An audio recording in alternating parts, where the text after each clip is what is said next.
ان کو اپنا blood relation کی بھی اتنی پرواہ نہیں ہے سرکار سے. پھر میں نے یہ بات اپنے میرے آرمی کے ایک دو کورس میٹ تھے ان سے شیئر کی کہ میرے 2 چھوٹے بھائی ہیں وہ اس طرح کسی غلط راستے پہ جا رہے ہیں اور مجھے سمجھ نہیں آ رہا کہ ان کے ساتھ کیا ہو گیا. تو پھر ایک دو کورس میٹ سے انہوں نے مشورہ دیا کہ جا کے انکوائری کرو, خود ملو, خود جا کے اپنے آنکھوں سے دیکھو, سنی سنائی باتوں پہ یقین نہیں کرو. ایک کیا ہو, پھر کچھ اگر ایکشن لینا ہو تو اس وقت دیکھا جائے گا, پہلے معلومات تو کر لو. جی. پھر میں نے ندیم اور سعید دونوں بھائیوں کو کہا کہ مجھے بھی سرکار سے ملاقات کروا دو. تو یہ مجھے لے کے گئے سرکار کے پاس. فرسٹ ٹائم کوٹری میں سرکار امام مہدی گور شاہی کا دیدار ہوا. وہاں جا کے میں بیٹھا, انہوں نے تعارف کرایا کہ ہمارے بڑے بھائی ہیں اور ذکر کے لیے تشریف لائے. تو سرکار نے مجھے ذکر قلب کا اذن دیا اور میں نے ذکر قلب کا اذن لے لیا. اور میں وہاں جاتے وقت میری نیت تو یہ تھی کہ معلومات کروں گا کون ہیں, کیا ہیں, کتنے لوگ آتے ہیں, کون کون لوگ یہ آتے ہیں. میں نے وہاں کا جب ماحول دیکھا, بہت سارے لوگ چاروں طرف ڈاڑیوں والے اور یعنی کہ نمازی, پرہیزگار, شلوار قمیض میں پہنے ہوئے. میں نے وہاں سارا آبزرو کیا اور ذکر لے کے پھر میں آ گیا. اس کے کچھ عرصے کے بعد سرکار کا کرم ہوا اور میرا ذکر چل گیا. جب میرا ذکر چلا تو اس کے بعد پھر زندگی بدل گئی. اور وہ دن اور آج کا دن ابھی بھی سرکار نے اپنے قدموں میں جگہ دی ہوئی ہے. بہت زبردست. اور یہ ہے جناب تنویر حسین صاحب. اب اگر آپ ان کی صورت دیکھیں گے, نہ ہی دیکھے تو بہتر ہے, کیونکہ اللہ بھی صورتیں نہیں دیکھتا ہے, شاید اسی لیے نہیں دیکھتا ہے.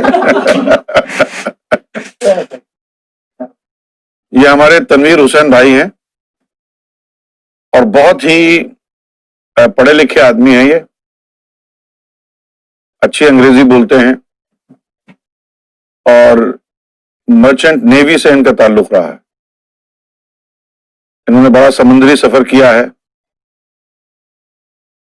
اور روحانیت کے بارے میں اچھی خاصی معلومات ہیں ان کو, دین کے بارے میں اچھی خاصی معلومات ہیں ان کو.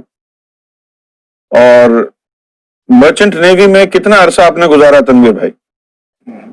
میں نے سیدھی 12 سال مرچنٹ نیوی میں. 12 سال انہوں نے مرچنٹ نیوی میں گزارے ہیں اور اب یہ یہاں بیٹھے ہیں. اوکے. یہ ہیں جناب امجد حسین صاحب.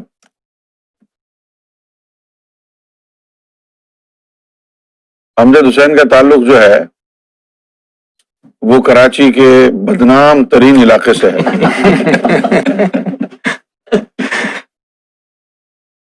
کراچی کا بدنام ترین علاقہ ہے لیاقت آباد, جس کو وہاں کے لوگ لالو کھیت کہتے ہیں. تو اپنے بارے میں کچھ بتائیے گا امجد بھائی. گوھر شاہی مرحبا. جیسے کہ سیدی نے عرض کر دیا میرے متعلق, بہت تکلیف ہوئی ہے, بہت تکلیف ہوئی ہے, کر ہی دیا ہے. نام امجد حسین ہے اور کراچی کے علاقے لالو کھیت کے اندر پیدائش ہوئی. جامعہ کراچی سے B.Com کیا. کہاں سے کیا؟ جامعہ کراچی. جامعہ کراچی سے کیا کیا تھا؟ B.Com. یہ کیا ہوتا ہے؟ Bachelor of commerce. ہو آپ ابھی تک بیچلر ہی ہیں, 3-4 بچے ہو گئے. شرم نہیں آتی ابھی تک اپنے آپ کو بیچلر کہہ رہے ہیں؟ بتاؤ یار, یہ حال ہے. اچھا پھر اور کوئی اچھا کام بھی کیا کوئی, یا صرف B کام ہی کرتے رہے؟ بھی کام.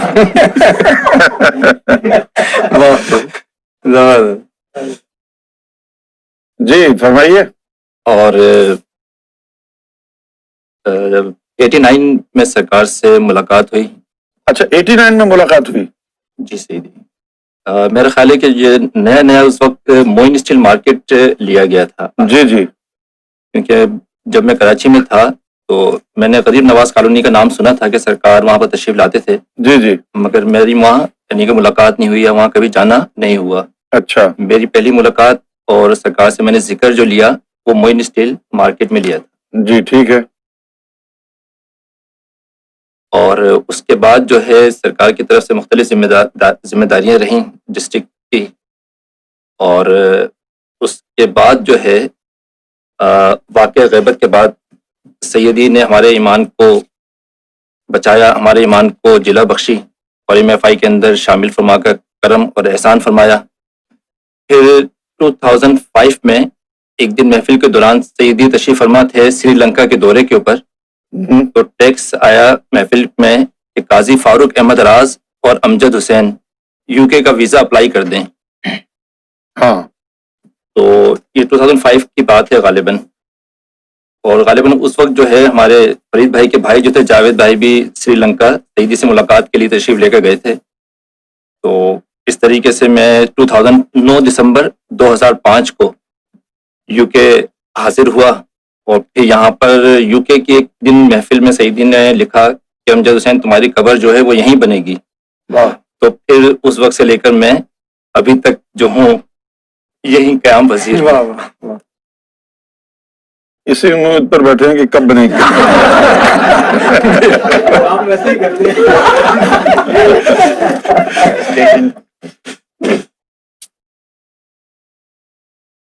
اور یہ ہیں جو چھپ کے بیٹھے ہوئے ہیں سب سے پیچھے، نہ جانے کس سے چیٹنگ کرتے رہتے ہیں. یہ ہیں ہمارے اشفاق بھائی. اشفاق بھائی کا تعلق ہے راول پنڈی سے. اشفاق بھائی کا تعلق ہے راول پنڈی سے. اور گزشتہ 10-12 سالوں سے اشفاق بھائی مقیم ہیں ٹورانٹو میں، کینیڈا میں مقیم ہیں.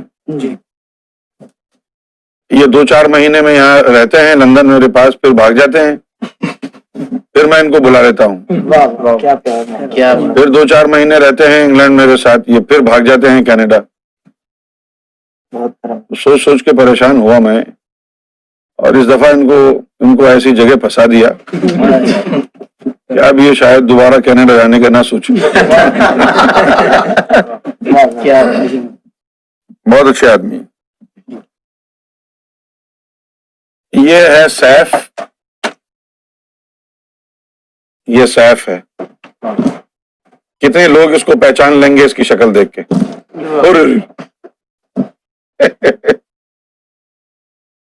Be careful Saif. یہ سیف جو ہے امجد بھائی کا بیٹا ہے.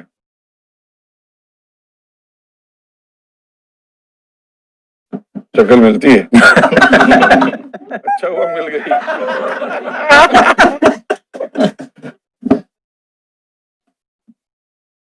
Saif, would you like to introduce yourself? I know yourself. Mic تو پاس کرو نا. دوبارہ بولنا ذرا. کرونا. مائک تو پاس کرو نا. I was born in Karachi. You were born in Karachi? Yeah. Wow. And then moved to London with my parents, and then studied, lived my life here mostly. All right. That's good. اور یہ ہے منصور بھائی. ذرا منصور بھائی کا interview لینا ذرا حافظ شوئی ہوئی. ادھر دینا. آپ کا نام کیا ہے؟ منصور. آپ کہاں سے بلونگ کرتے ہیں؟ پاکستان. پاکستان کس جگہ سے؟ اتنا بڑا پاکستان ہے. کراچی. کتنے سال کے ہو؟ 46. بچے ہیں یا نہیں؟ ایک. جی. کیوں؟ ٹائم نہیں ملا. کس چیز کا؟ مزید کرنے کا. کراچی سے ہیں. اچھا. جی. تو یہ جناب منصور بھائی ہیں، کراچی سے ان کا تعلق ہے. اور یہ حافظ شوئی میں اس کا انٹرویو لیتے. اور یہ بیٹھے ہیں ملنگ بابا. ملنگ بابا آپ اپنے تعارف کرائیں. تسی کتھوں کیا کہتے ہیں پنجابی میں؟ کتھوں آئے ہو؟ میں فیصل آباد ہوں. اچھا جی، فیصل آبادوں آئے. فیصل آباد دی پیدائش تے پھر جڑا ہے کتھے دی پیدائش ہو؟ فیصل آباد منشی ملہ.